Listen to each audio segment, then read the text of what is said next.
Hello students और BA first semester economics में आज हमारा टॉपिक है लॉ ऑफ डिमांड मतलब मांग का नियम। इसमें हम आपको पहले बताएंगे इंग्लिश में। The law of demand states that other things being constant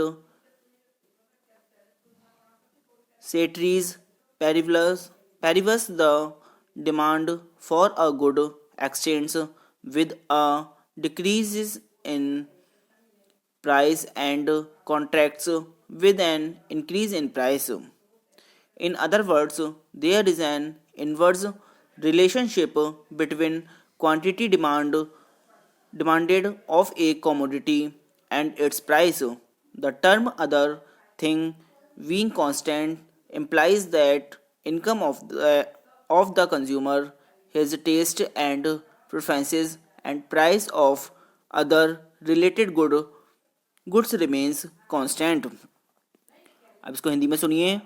मांग की परिभाषा से स्पष्ट है कि मांग एवं मूल्य में बड़ा ही घनिष्ठ संबंध है। हमने इससे पहले मांग के बारे में बताया था, हम उससे आगे के हैं क्या बताते हैं। मांग एवं मूल्य के इस परस्पर संबंध को मांग का नियम यानी कि लॉ ऑफ डिमांड द्वारा व्यक्त किया जाता है। मांग का नियम यह बताता है कि ऊंची कीमतों पर मांग कम तथा कम कीमत पर मांग अधिक होती है। जो डिमांड है ऊंची कीमतों पर, जो हाई प्राइस होते हैं उस पर तो डिमांड कम, और जो प्राइस कम होती हैं उस पर डिमांड अधिक होती है। इस प्रकार मूल्य एवं मांग में विपरीत संबंध होता है। अन्य शब्दों में यह नियम बताता है यदि अन्य बातें समान रहें तो अधिक मूल्य पर किसी वस्तु विशेष की कम मात्रा खरीदी जाएगी और कम मूल्य पर उसकी अधिक मात्रा खरीदी जाएगी। आगे देखिए। अब आती हैं definitions of law of demand मतलब मांग के नियम की परिभाषाएं। सुनिए। According to Marshall there is then one general law of demand, the greater amount to be sold, the smaller must be the price at which it is offered in order that it may find a purchaser, or in other words, the amount demand increases with a fall in price and diminishes with a rise in price. सुनिए। अब हिंदी में martial के अनुसार किसी वस्तु की अधिक मात्राओं में बिक्री के लिए उनके मूल्य में कमी होनी चाहिए ताकि उसके अधिक ग्राहक मिल सके। दूसरे शब्दों में मूल्य के गिरने से मांग बढ़ती है और मूल्य के बढ़ने से मांग घटती है। आगे देखिए। सेकंड है according to Samuelson when the price of any goods is raised at the same time that all other things are held constant, less of it will be demanded. People will buy more at lower price and buy less at higher one. मतलब Samuelson के अनुसार यदि बाजार में किसी वस्तु की अधिक मात्रा प्रस्तुत की जाए तो अन्य बातों के यथास्थिर रहने पर वह कम मूल्य पर ही बेची जा सकती है। आगे देखिए। अब आती हैं एक्सप्लेनेशंस मतलब डेफिनेशन की व्याख्या।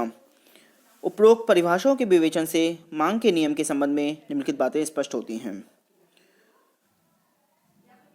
यानी कि अर्थात व्यक्तियों की आय, फैशन, रुचि, जनसंख्या, धन के वितरण आदि में परिवर्तन नहीं होना चाहिए। अर्थात यदि किसी वस्तु की मूल्य गिर जाता है तो उसकी मांग की मात्रा बढ़ जाती है, और यदि किसी वस्तु का मूल्य बढ़ जाता है तो उसकी मांग भी की मात्रा घट जाती है। मांग के नियम के विषय में अत्यंत महत्वपूर्ण बात यह है कि यह नियम मांग और मूल्य किसी प्रकार का आनुपातिक संबंध नहीं बताता।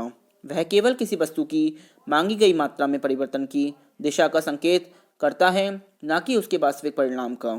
अब जो देखिए इसमें the table shows that when the price of से orange is rupees 5 per unit, 100 units are demanded।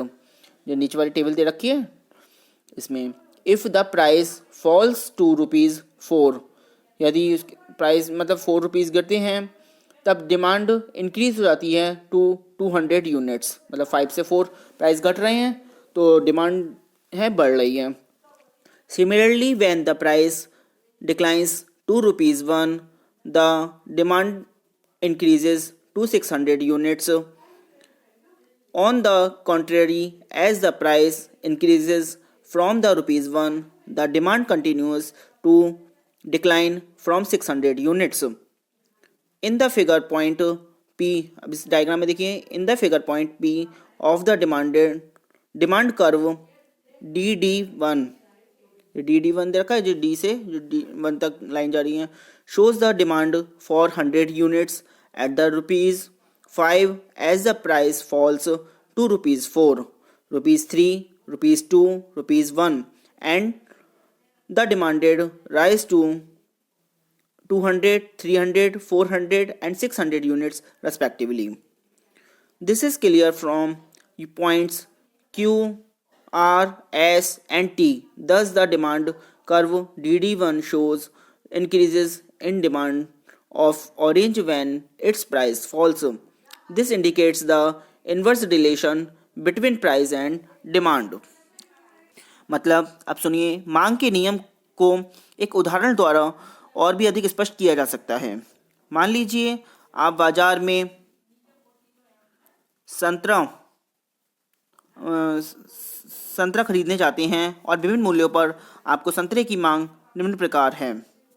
उपयुक्त सारणी के अनुसार जब मूल्य ₹5 प्रति इकाई है तब वह वस्तु की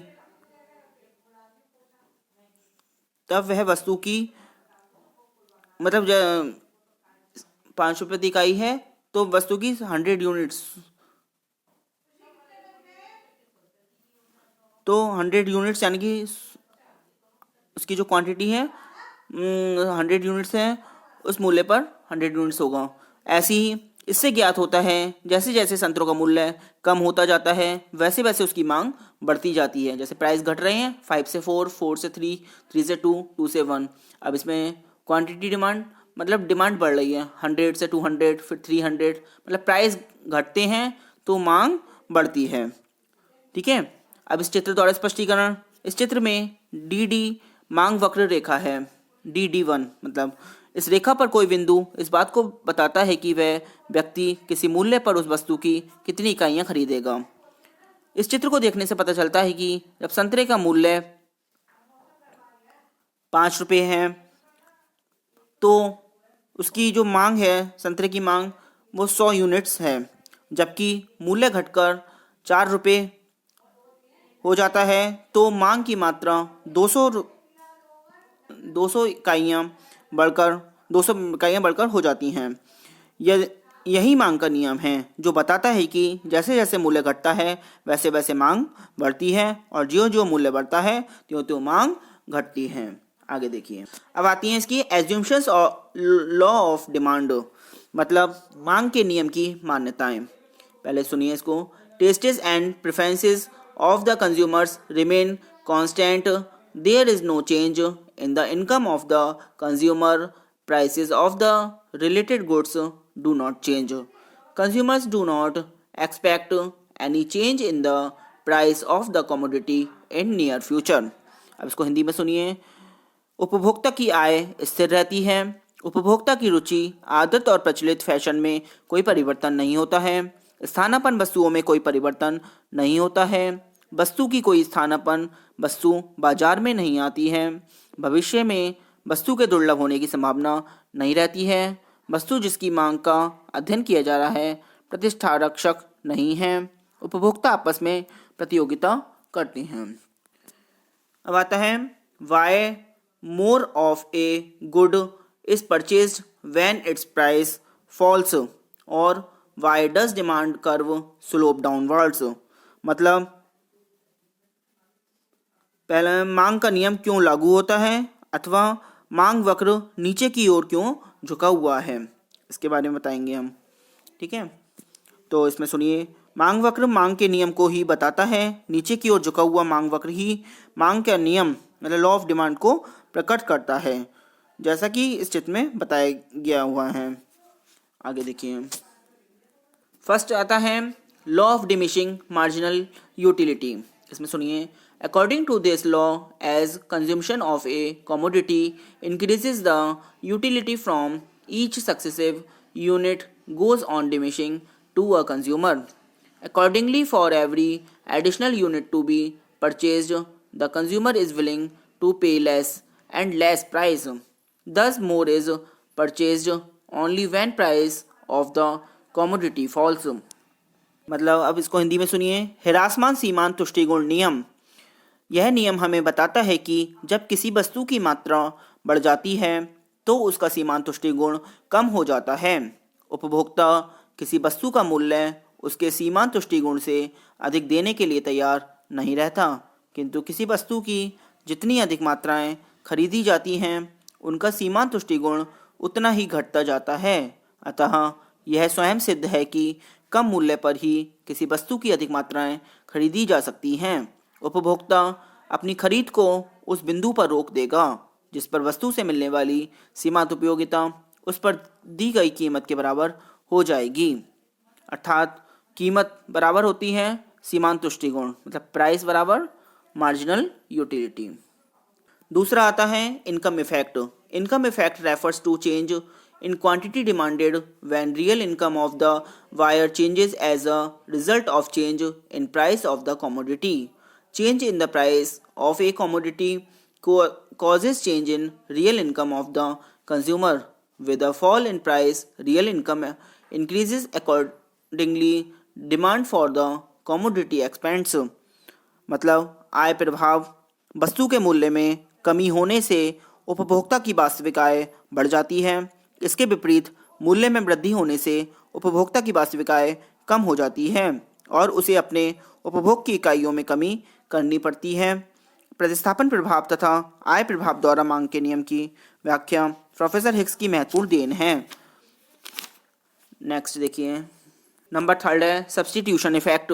substitution effect refers to substitution of one commodity for the other when it becomes relatively cheaper. Thus, when price of commodity X falls, it becomes the cheaper in relation to commodity Y. Accordingly, X is substituted for Y. मतलब प्रतिस्थापन प्रभाव। जब किसी वस्तु का मूल्य घट जाता है तो वह अधिक मूल्य आकर्षक हो जाती है। अपेक्षाकृत उन स्थानों पर के जिनके मूल्यों में कमी नहीं हुई, उपभोक्ता निश्चित ही अन्य वस्तुओं की अपेक्षा उस वस्तु को खरीदना अधिक पसंद करेगा और वस्तु की मांग बढ़ जाएगी। आज के लिए इतना ही। Thank you very much.